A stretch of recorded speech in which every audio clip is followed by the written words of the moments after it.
Howdy, folks. Widget Walls from NeedCoffee.com here.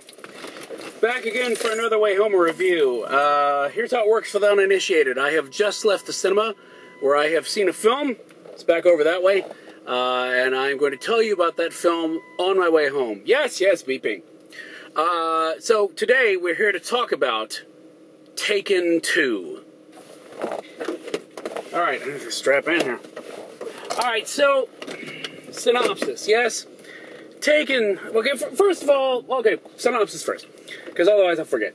Alright, synopsis is this. Okay, as we learned in Taken 1, Liam Neeson is playing a guy, Brian, who is an absolute badass when it comes to being a badass. And his daughter, in the first film, went on a vacation trip type of thing, wound up getting kidnapped, and Brian swung into action and went to go retrieve his daughter and basically fulfilled his promise of, anyone who gets in the way of me retrieving my daughter, I am going to kill, and kill hard.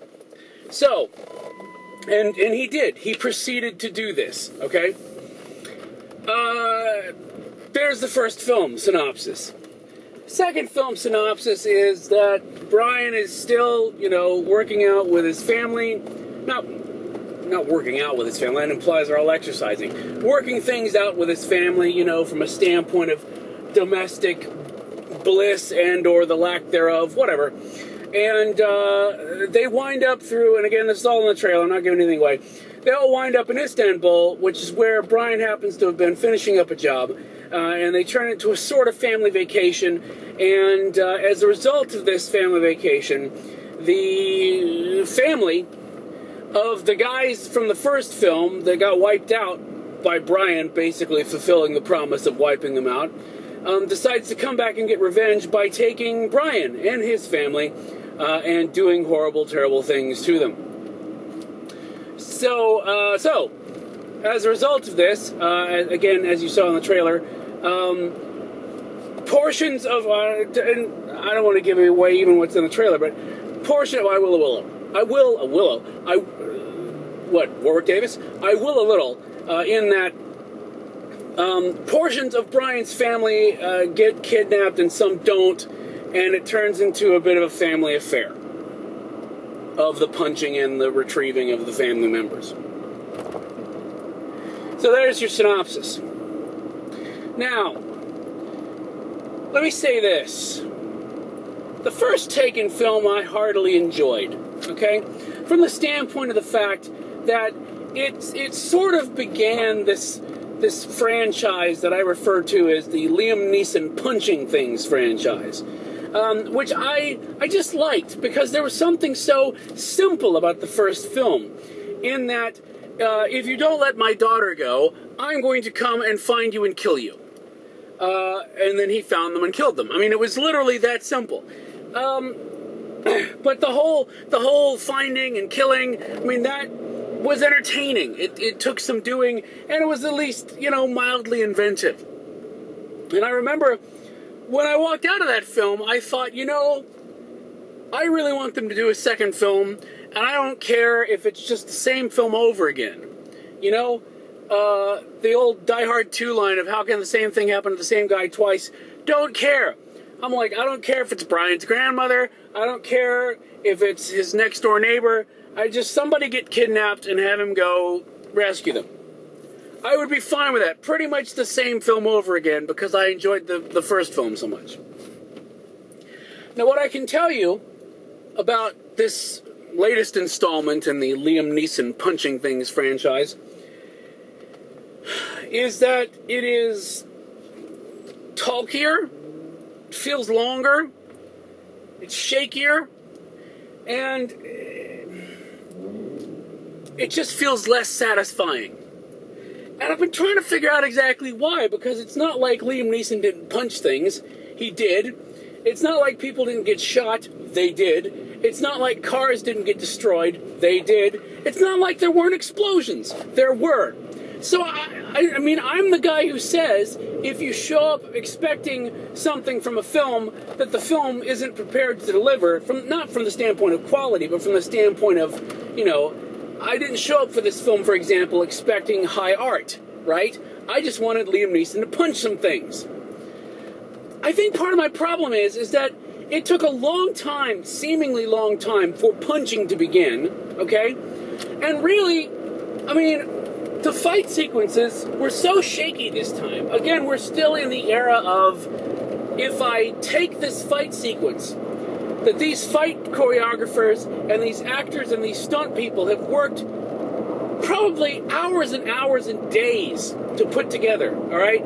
I mean, I would actually like to know a number. How long does it take to do a fight? I know it takes a while to shoot it because, I mean, it lasts like 45 seconds or something, but it takes forever to shoot it because you're going to do the setups and whatever. But you put all that work into something, and then you just chop it to bits in the editing room so nobody can tell what in the hell is happening. I mean, honestly, there were some bits in this where I couldn't even tell who got punched. You know what? That's part of the that's what it is that this is the Liam Neeson punching things franchise. It is not the, wait a minute, who the hell punched somebody else franchise? It's Liam Neeson punching things that I came to see. And if he's in a place where punching is happening, then I want to know that Liam Neeson threw that punch and or received that punch and or delivered, you know, that kick or whatever the hell. He's doing all kinds of the slap elbow. I don't know what the hell it is, but I want to see him doing it. And I want it to be clear that he's doing it. And just because you chop it up so it's like, I mean, you know, I almost want to take a bit of this review and like chop it up and do some kind of crazy stuff so it looks like I'm fighting myself. I mean, you could do that, honestly. I honestly don't have the time or energy, but I'm saying that I think that's part of my problem is that really of the punching thing sequences, there's only one really good fight, and that's kind of, you know, short. The one main trick that Neeson uses in the film is like one trick. Now, it's a cool trick, but I mean, it's like, well, I mean, frankly, when your main trick was used better in the film Sneakers, and don't get me wrong, I freaking love Sneakers, then you've got a problem, you know? And they do get some points because they did try to change it up some, okay? They actually didn't try to do the exact same film over again, which would have been the safe bet. But as you saw in the trailer, right, it's the daughter initially who is not taken, okay? And then they have to work out how in the hell she helps everybody escape and or whatever, right? So, okay, they get points because in the first film, the daughter was basically there just to cry and freak out and to, you know, be the subject of the, you know, title. So at least here she gets to do stuff. Some frankly ludicrous stuff for somebody her age, but she's doing stuff. So, I mean, they get some points. But I think that's my main problem, is that instead of giving us everything we had in the first film, but more, or instead of giving us the same film over again, which I would have been fine with, right? I'm like, I feel like I somehow got less, because it just seemed simpler. It seemed, I mean, the stakes were quite high, but it seemed very simple, and I don't know, I didn't feel satisfied. And normally, believe me, when I watch Liam Neeson deliver some beatdowns, I normally find that extremely satisfying. So but I don't think my love of Liam Neeson punching things has diminished. I just think that this film didn't deliver as many punching things sessions as it could. I think that's the real issue here. Now, that all being said, is it a terrible film? No, I mean, I was just looking, I can't help but look at I try not to read reviews before I do these things, but I can't, I go into the app to figure out where the times are, and, I mean, the Rotten Tomatoes listing is there, and is it that bad? I mean, no, but the problem is it's just not that good either. I mean, it's not as fun as the first film. It's not as enjoyable as the first film. It didn't have... When I was watching the first film, I don't know about you, if you've seen the first film, of course, there were the moments where you just went, ooh, ah, ooh, you know, when you're watching beat downs be delivered or received, and you're just going, ooh, and it's less, you're into it, you know what I mean? You're into it, you're involved, you're engaged, and so that you are reacting, you know, either with glee and or satisfaction and or sympathetic pain, depending on who's receiving what punches. There was less of that going on. So I think that's my thing. It's not a bad film. It's just not a great film. It's not as fun as the first film. You know, it's just sort of decent, which is fine. But I was, you know, hoping for more, but it is just sort of decent. So cup-wise, I think I can only give it 2.5 out of 5. And part of the other problem, too, is that I understand, writers, I understand that you have to slow down the film every once in a while to let us know that these characters are human. I mean, you think you do, anyway. I don't know that we care, most of us. We just want punching.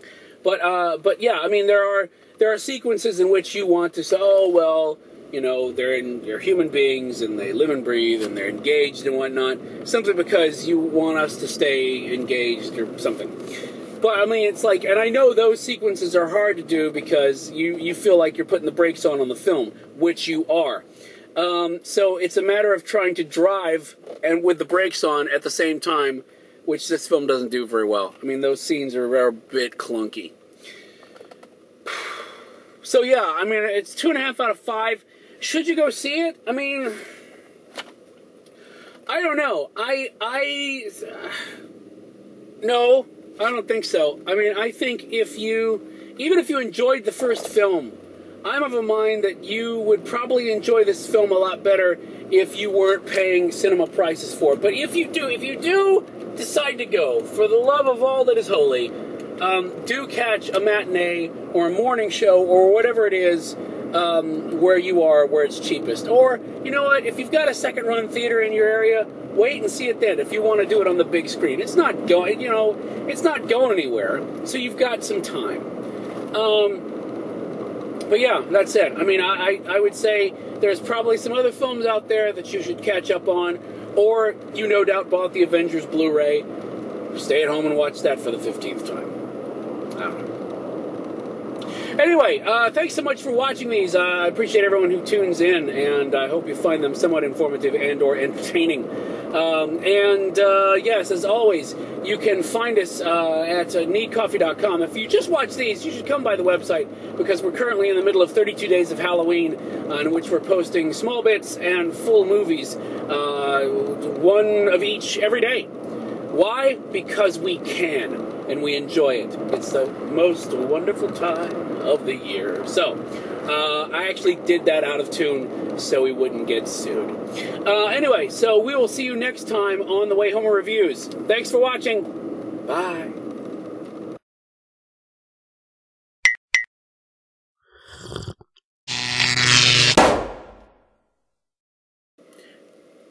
So, folks, just a quick word while I am here not driving and can actually address you more personally, and I can actually focus on what I'm saying 100% as opposed to what I do when I'm driving during these things, which is also trying not to die in Atlanta traffic, which I know is part of the draw. Anyway, just a quick reminder that you too can help out with these things, and it's much appreciated. The movie tickets cost money, the camera costs money, the gas in the car costs money, more and more these days, it seems. So yes, if you can throw a few coins in the tin, it would certainly help out. Needcoffee.com/support. Remember, I see some of these films so you don't have to, and I'm even out in the sunlight. I mean, I'm a vampire. I'm not even supposed to do this. But if you throw some coin in the tin, in the virtual tin at needcoffee.com/support, I can afford a lot of suntan lotion. And I can import soil from the native earth of my homeland with which I line my shoes, which enables me to go out in the daylight. Anyway, thanks for your support, folks, and we'll see you next time. Bye.